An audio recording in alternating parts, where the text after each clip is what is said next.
అనేటటువంటి ఈ దగ్గర స్పష్టత ఉండుంటే తన అధికారంలో ఉన్నప్పుడు ఆ పని చేసి ఉండాలి.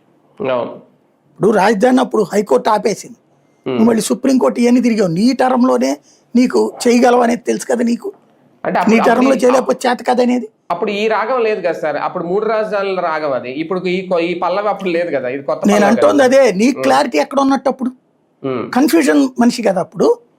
అంటే నీకు ఇప్పుడు ఈ 2 పార్ట్ల వల్ల 3 రాజధానులు ఇప్పుడు మాట తప్పను మడమ తిప్పను అన్నప్పుడు నువ్వు తాడేపల్లిలోనే ఇల్లు కట్టుకున్నాడు మా జగన్మోహన్ రెడ్డి, ఇక్కడ రాజధాని ఎందుకు కదులుస్తారని 2019 ముందు మాట్లాడారు. తర్వాత అధికారంలోకి వచ్చాక 3 రాజధానులు అన్నాడు. ఫస్ట్ అమరావతి అన్నాడు, తర్వాత అమరావతిని తీసుకొచ్చి తాడేపల్లిలో కలుపుతున్నాడు, తర్వాత తాడేపల్లిని కార్పొరేషన్లో కలుపుతున్నాడు, తర్వాత గుంటూరు కార్పొరేషన్లో కలుపుతా అన్నాడు. జీవోలు కూడా ఇచ్చారు కదా. ఆ తర్వాత కోర్టుల్లో క్యాన్సిల్ అవ్వడం వల్ల అయిపోయినాయి. ఆ తర్వాత 3 రాజధానులు ఎత్తాడు, మధ్యలో తీసుకొచ్చి మంగళగిరి దగ్గర పెడతానన్నాడు, అది చేయలేదు. ఇప్పుడు మళ్ళీ 3 రాజధాని, ఇది 3 నగరాలు కలిపి అంటున్నాడు. ఇంత కన్ఫ్యూజన్ ఎందుకు మరి నీకైనా సరే? నువ్వు కన్విన్స్ చేయాల్సింది ఒక నగరం ఆ రాజధానికి సంబంధించి ప్రజల్లో ఒక ఆతృత ఉంది విడిపోయిన తర్వాత అన్నది.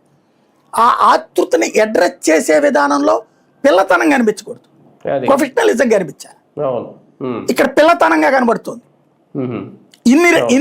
ఇన్ని డెసిషన్స్ ఉండకూడదు కదా. అంతే, ఇన్ని డెసిషన్స్ ఎందుకు తీసుకుంటావు నువ్వు?